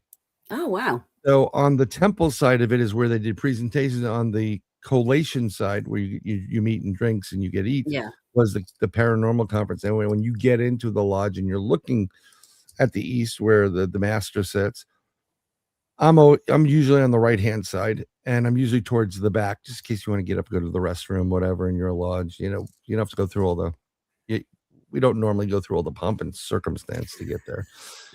But the problem is you start drifting off to sleep, and I'm like, son of a bitch, it's got to be the building, it just drains you. And you always have like one or two of the brothers that come in and they're doing work, and you're like, brother, oh, okay, and they're always sleeping through it, and everybody laughs. But we every ritual is different, every lodge is different. In the US, some people do certain things. I saw something very interesting in the lodge. It was very symbolic. I can't discuss what I saw, but it was really cool that I saw that. I'm like, oh yes. And you would know if you go through the program, and you don't do a festival, which is what the common trend is now, where they hit you with the first, second, third degree. 3 degrees, become a Freemason. I say you have to go through all of it. Just suck it up, buttercup, and go through it. Well, you've got to. That's where the knowledge, of the wisdom, and the understanding comes from, and the integration more than anything. Right, because you can read the cliff notes, and you can read the summary, but you're not getting the bulk of what you really need. You kind of get an idea. It's kind of like when someone looks up something and they're going on a show and they're like, and they get that AI summary. It kind of gives you an idea. Cliff but notes. unless you read it and you're like, okay, I got this, and I go down here and then I go back. You need to go along for the ride to enjoy what the outcome is. But I think Mark and I envy you, because your home country is so vast, and there's so many different areas where you can be investigating. I mean, you have everything. The Southwest has, the ley lines. Yeah. You have a lot of like owl man sightings. So you have some cryptids. Yeah. The black cats, which seem like they probably should be extinct, but they are still being cited. So the legends in the area, Jane Austen, and the baths, or she's still keeping them alive, and all the Arthurian legends. So you really do have a lot of neat stuff in the area, and we haven't gotten into all of it, but I mean, some of the experience, I mean, we are very lucky here. I think, we take it for granted as Brits, to be fair, especially down in the Southwest, because we are surrounded by energy, by the esoteric, by ley lines, by all these ancient sites. Even up here on Dartmoor, just up the road from me, is the highest concentration of stone circles in Europe, I think. I've only ever found one, and that was dowsing, because I couldn't find it. So I was like, I got my rods out. I was like, where's this bloody circle? So I will find it. But yeah, we are very, very lucky down here, and I think we do take that for granted a bit. And some of the ancient sites, some of the experiences you can have, not just on the paranormal, not just on the esoteric, not just on feeling and connecting with these places, which is what I like to do. I'm not there to hunt for ghosts or see aliens or have an experience. I'm literally just connecting to that energy, connecting to that frequency. Yeah. I'll put my intention out there and say, look, what do I need to learn? What do I need to understand from this place? If something happens, great. If it doesn't, it doesn't. Just being in those ancient landscapes is privilege enough. And everyone just get out and visit the sites, and guys, come over to England and visit the sites. But America as well, it's like your activity just seems a lot more active, evolutionary. It just, I mean, I don't know if it's because your history is very much on the surface, and that energy level is quite quite fresh. But the activity that you guys get in America is compared to what we get in the UK is just phenomenal, really, on the reports, on the side of things. It's just absolutely phenomenal. And I don't know whether it's because of your own ancient landscapes, because of the ley lines, because of the special places around, and obviously some of the horrific events that have gone on, or if it's just that energy is fresher at the surface. Yeah, we have some spots that have older stuff, based on exploration. So from Spain and all the other countries, and then we have locations where we have indigenous that have been here for millennia. Yes, that have experienced things. But what people don't realize is your history books about the New World are wrong. Oh God, yeah. And there were individuals here. I mentioned their name. Starts with a T, K, and ends with a T. That we hear long before anybody else was here, and things were set up a certain way. Because I don't know if you've ever seen it. I wish I had access to it right now. But there are spots in the Grand Canyon that look exactly like the Great Pyramid with the Sphinx. There's meant to be caves with loads of Egyptian artifacts and stuff. And, I mean, you could not fuel the Bronze Age with the amount of copper that we had in Europe, and they've done metallurgy and all the rest of it. And I think they come up from the state of Michigan and stuff like that. So, the Bronze Age was kind of fueled by the New World, and, Columbus and all the rest of it. That was just the rediscovering. I mean, you're going back to the Phoenicians and all sorts. It gets really, really crazy. Just like the Egyptians weren't the big culture that they were. They happened upon something with a couple of the others that were there, and it may go back to Atlantis and so on and so forth further back. but they were given some information, and Oh yeah. because if you look at what they came upon versus what was then built thereafter, Well, they didn't have the knowledge and know how to do thereafter. It well, there is wasn't the same. civilization in decline. They arrived at their peak, so they Yeah. had like agriculture, they had politics, they had astrology, they had everything basically at the beginning, and then it kind of went Right, as the because dynasties went on. of course they come upon this and like, who built this? And they're like, we did. Yeah. That we're going to take credit for it. But they could never do anything else after that. If you No, were they that vast in doing what you were doing, Yeah. you'd be able to be building stuff like it's tomorrow, lifting up big boulders with your finger Yeah. or whatever. Yeah. But they didn't do it. Something very Frequency. interesting. I'm trying to get him on the show because Doc Skinner was on Paul. I think it was Paranormal Paul's show. Yeah. No, it was Bigfoot, Michigan, Rob and Beyond. And he was talking about, he investigates all these different things, and Doc does all these shockumentaries Yeah. on paranormal stuff. And there's a whole trend on TikTok. I'm not a cat fan because I'm allergic to them. I don't hate them. I'm a dog person personally, and cats are like retractable razor blades. It's like dealing with daughters or whatever. Don't tell Jack, he will literally come and sit on the laptop. And they're just they're purring away. Yeah. And I woke up like one day at my friend's house. I'm like, why am I so hard to breathe? And then I look up and he has this, it's not even a cat. It looked like a mountain lion on my chest. And it's purring. Oh, bless. And I'm like, oh my God, they're trying to kill me. But there's a whole trend on TikTok, and I didn't follow it yet. But when you play Egyptian music, cats start standing up and looking because, as Doc said, they're remembering when they were worshipped in Egypt. And the problem is Egypt is getting credit for shit they didn't do, and it's going to be a big brouhaha. Oak Island, as a Freemason and a Knights Templar, I could have told you long ago there's no shit there. It's history. What's there is history. It was. Yeah. It was there. It's not there anymore. No, not there anymore. Poor Laginas, bless them. They're trying so hard. They are, and they'll catch little bits and pieces of something. Yeah. But what they're really looking for is long gone. Yeah. Someone else I want to get on is he's the Grand Master of Knights Templars, Timothy Hogan, a brother of mine. I'm trying to get on Randall Carlson, another brother of mine, to talk about different things. I'll be talking about Knights Templars on SNX Radio with Coley next Friday the 13th. How apropos. Because Friday the 13th relates to Freemasonry.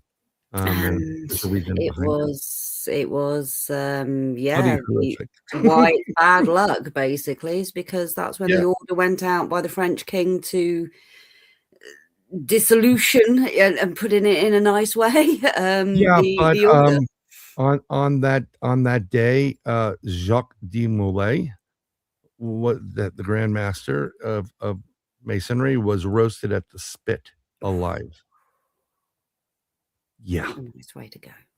What's up? Look who finally showed up.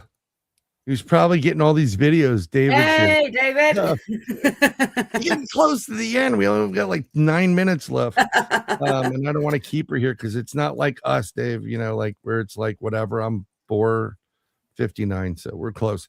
But I have a theory about Oak Island. Okay, well, we'll get to your theories about Oak Island. In relationship to Hillbilly, there is a bigger version of the secret teachings, and it encompasses more than one book, and graphics and stuff, and it's hundreds of pages. Bigger is better, but thank God for to a certain degree those electronic tablets, because you can carry a big thick book in electronic format. But I'm still a paper guy. I love dog ears and whatever. I have old manuscripts from I have a manuscript from 1467 that I've purchased, and a couple other ones on real vellum, and it's it's written by a couple of Spaniards, and then I have a Portuguese one. I just love the history of things. For the most part.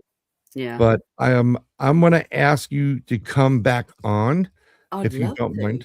Yeah, I'd absolutely love to. I think we've only just scratched the surface, haven't we, really? Well, you know what happens, and Mark definitely has some more English related questions Yeah. and whatever. I just don't want to keep everybody for forever, and I'm going to get yelled at. But usually when we introduce someone that is not known or very few people, and I'm trying to keep this show, even though it's my show, it's mine and Mark's. We're together as a partner. I did a PSA today and I just swapped Mark's head on it about hookers. Go check it out. It's great. Send me that. Ton of shit for that one, brother. But usually the first episode when we just broach things is more of an introduction. Get the palette, get it exciting. It's when we bring you back in, we dive deeper into, and then we get more evidence. Say, okay, now that everybody knows who Abbie Dent is, the big toe of the, lifting the veil. Then we get into more of that. And it's going to be the same thing. What's going on? David's great. David, we got to schedule the shows. So you on this and me on you. And then also I'm mailing you your shirt soon. I have to get new shirts for the New York State stuff. So I wish I can get you guys shirts over in the UK, but the actual expense to ship it. Yeah, tariffs, man.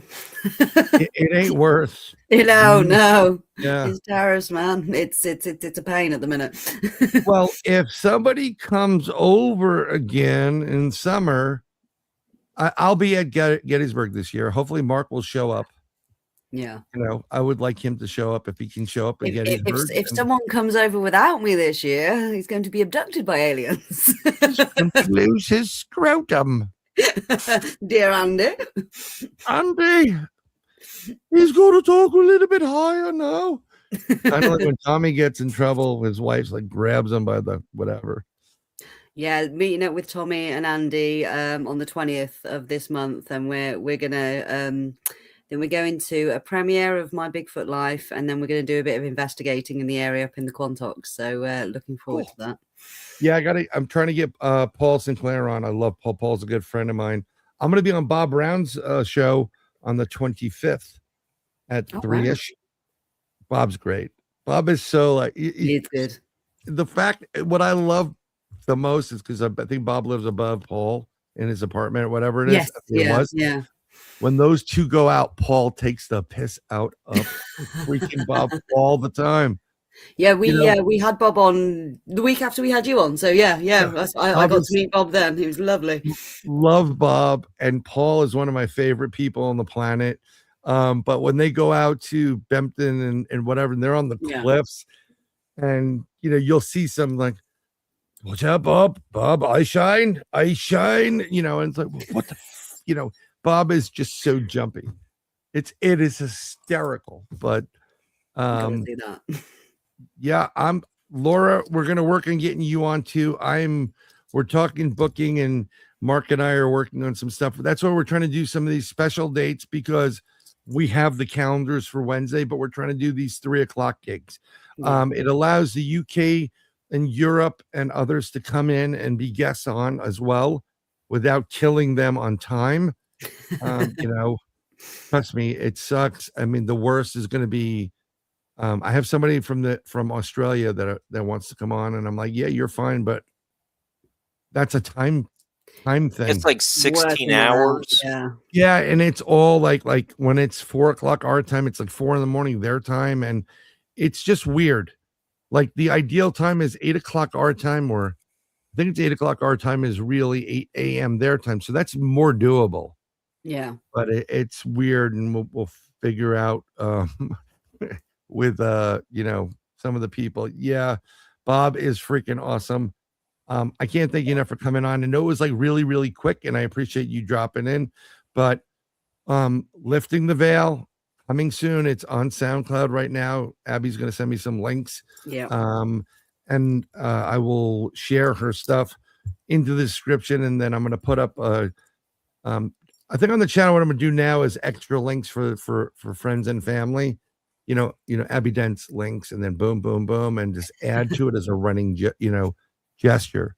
Thank you so Mark, much. That's lovely. Yeah. So if people want to get in touch with you, where can they find you, Abbie?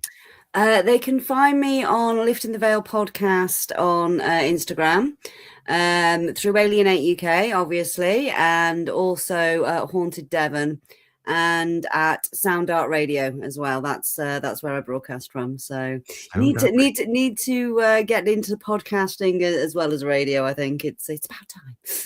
Yeah, I'm trying to get into. I'm talking to somebody about voiceover stuff, and they said you do, So we're gonna get in that. Oh yeah, you've got a good voice to it. Nice baritone. It's yeah. Sometimes, yeah, I can. I can do sex phone sex. Audiobooks. I can definitely do phone sex. Mark, can you do phone sex? You can do phone sex. Yeah, I like that. You know it, baby. You know it. Oh yeah. Besides truck stop, rest stops, Mark, where else can people find you? Mark Eddy is an author, and we're gonna have him. You're almost finished with book 2, right? Or that is correct. If the snow ever melts and I'm able to get to places, I pull off the side of the road and get some photos, then I should be able to say the book is part 2 is done. That's but great. Since I can't really get anywhere to get the last couple photos, I'm just kind of going through it, cleaning up a couple typos, but the text is about done. I'm happy with it, and we can get into Hungry Old Critters part 2 sometime soon. He did this thing. I interviewed him for his book because it's more academia, but how West Virginia plays a huge part on the scientific record and the map, and they're not getting enough credit. So he's doing a whole series of books, which are fantastic and really well written and researched. But when he came on, we like to do skits. Yeah, this is what we do, and so he kept on calling me like some fun stuff and fun names and whatever it is. And got a bit of banter. And then he started talking about his latest book, which was Hungry Little Critters, which he drew, and it was cartoony. It was just freaking hysterical, actually. Awesome. And then afterwards he go, "Okay, I'm gonna go now." And then he walked off, and I'm like, "Where?" And then he called me up on the phone, and I was able to bring that audio in. I'm like, "Yeah, buddy, where are you? That was a great interview. I thought it went." I'm like, "We're still doing it." And then the next thing you see is him coming up from under the desk, peeking up. It was hysterical. Oh, brilliant! Some people were like, "What the hell's going on here?" While others, they're just laughing. Which was great. But this is the kind of stuff that I do with Mark. I'm just gonna play a little bit of it, and this is we just have fun. Yeah. That's right. You shouldn't have to 2 hours of this, all the serious stuff. It should be entertaining. And that's what it should be. So I just did this today as a public service message, and I think this is it. Let's see if it runs. Are 10 times better for young men than having a girlfriend. If you want to save money, you want to be successful, hookers are the way to go. Reason number 1, hookers are cheap. They are the financially responsible decision. $500, you have a great night. 2 weeks later, you call her back. So you don't got to order the same hooker every time. If I have pasta every single night, I'm going to get tired of it. But one night I want steak, one night I want pasta, one night I want sushi, one night I want Rebecca, one night I want Stacy. So for $1,000 or $2,000 a month, you get to crack a couple times and focus on your job. That's a little taste of what we do here. So one day when Mark runs for political office, they're like, "Can you explain this video?" And I'm like, "Yeah, why would you put that out there?"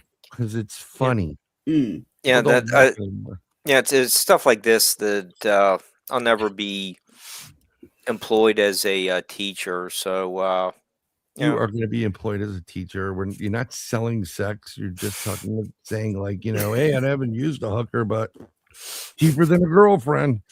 Yeah. Depends on the girlfriend. Actually, yeah, it does for the most part. Yeah. So you never do a follow-up argument. Yeah, no more follow-ups. You know, I want to know where's the other side of the flip side for women. Where's the benefit for women on that one? You know, it's well, women are their own boss. They're making a ton of money. There's no commitment. No, this is making exceptional compensation for what they do. It's the oldest profession in the book. I don't want my daughters doing it, whatever, but you know. No, I mean, you know, the shoe on the other foot. Where's our little bit of fun and then not have to worry about the hassle? You don't have to, you know, worry about, you know, a man not, you know, being cheating on you or whatever. You get what you want, and you're like, variety is the spice of life. It works both ways for everybody. You know, indeed. It does, and it's, you know, it is what it is. You know, when people ask me, like, where can I find you? Like, I'll either be hooking on that corner or you can find me here.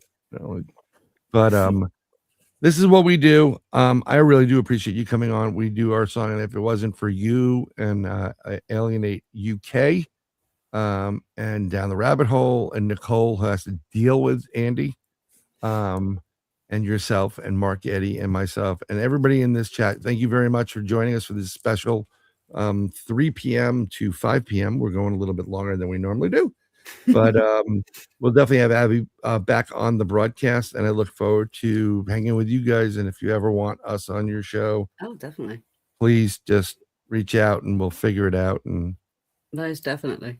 All right, Mark, you got any more, you know, questions before we go? Let's save them for part 2. Yeah, I will. Yeah, we have to get into St. Nectan's Glen. Hopefully, oh yes, Abbie will have a chance to visit there. Yes, I think it's a good idea, and then you can go through. We'll put a map up and we'll highlight it, and then we'll have that Indiana Jones-esque type of. Mark goes here. And have you been to Coleridge's cottage? No. Sadly, I didn't get a chance to do that. But next time I'm in Dorchester. Okay, I haven't been there either. That's why I was asking you. There was my parents have been, but no, I didn't. I wasn't there on that one. But okay. I'd love to tell you guys about all the strange stuff that happened in Wiltshire back in 2012 and 2013. That was an experience. That's kind of what opened me up to the UFO field. Okay, that's part 2 or part 3. Wiltshire's a crazy freaking place, but that is part 2. We're going to put that in there. Beano's mummy was from England, Abbie. So, oh wow, yeah, Beano's great, and Beano is the one that gave us the gangster psychic Mark Eddy. I gave him the name. I told him to change it like Prince. It's not like MARK. Yeah. M @RK. I like that. Different, but everybody have a great and wonderful night and day. Thank you again. I'm going to play this out. It's about 3 minutes, I think, 2 minutes and 44 seconds. If you want to hang out in the back, if not, and you got to run, that's no problem. And we'll see you next week. We got Christopher Mason, he's a friend of ours. He's a good guy. He's going to be on. And then who else do we have? I'm not even familiar with our own calendar at this point. And then we have KC Murphy on. He's an interesting gentleman, blues guy, with some crazy stories. So Third Eye Live, like, share, subscribe. Makes a great Valentine's gift. Bye. Thank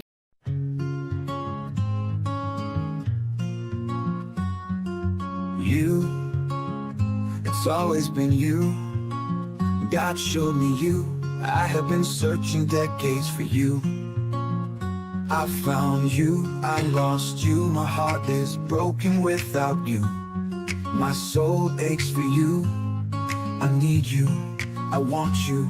My days are filled with you. I've seen the future with you. My home is with you. I have felt the future with you. My nights are filled with you. Love is you. True love is you. My happiness is you. Every past life is with you. My dreams are filled with you. Life is meaningless without you. My future is with you. I will fight for you. I will defend you. I would give up my life for you. Whatever it takes for you. Nothing else matters but you. I love you. I love you. I love you. God showed me you.